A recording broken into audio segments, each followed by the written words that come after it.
pour les militaires. Formation de chef de groupe de combat en Pologne, le détachement français Gerfo a entrepris sous l'égide de la mission EUMAM Ukraine une formation intensive pour les futurs chefs de groupe de combat d'infanterie ukrainiens en Pologne. Cette initiative vise à enrichir l'offre de formation française destinée aux forces armées ukrainiennes. L'objectif de cette formation est de qualifier des soldats ukrainiens au commandement de groupes de combat dans un environnement tactique d'une compagnie d'infanterie. Pendant plusieurs semaines, la section française, renforcée par un partenaire européen, a encadré près de 50 stagiaires. Ces derniers ont non seulement démontré d'excellentes compétences en commandement de groupe, mais certains ont également été jugés aptes à commander une section de combat. Promus sergents, ces soldats ukrainiens renforceront rapidement la chaîne de commandement opérationnel des forces armées ukrainiennes.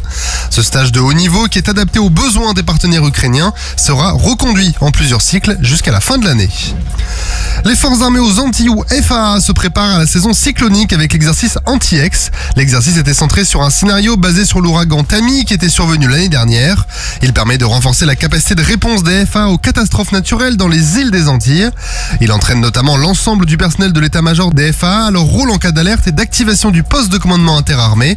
Ce dernier, composé du personnel du centre opérationnel de l'état-major interarmé, se met en place pour gérer les crises dans les îles françaises et étrangères des Antilles.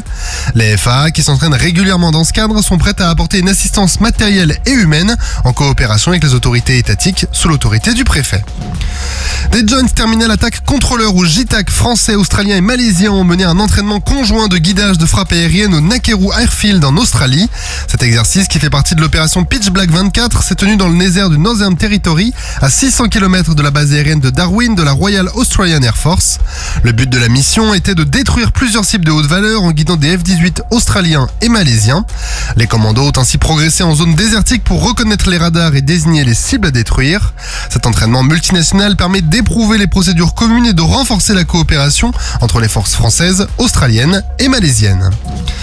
Et la belle histoire du jour, les gendarmes de la section aérienne de la gendarmerie ont été mobilisés pour une opération de secours d'urgence en Guadeloupe. À la suite d'un appel d'alerte, ils se sont rendus à la cascade des Écrevisses, un site touristique populaire où un adulte et un enfant étaient piégés par la montée rapide des eaux.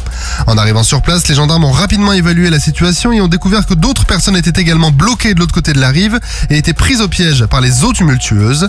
Pour sécuriser les lieux et garantir la sécurité de tous, un dispositif d'urgence a été mis en place. Celui-ci incluait des gendarmes et des pompiers. Les 5 personnes piégées ont été élitreillées une par les gendarmes, une opération délicate qui nécessite de la précision et du sang-froid. Grâce à l'expertise et au professionnalisme des équipes présentes, toutes les personnes ont été secourues sans incident et ramenées en lieu sûr.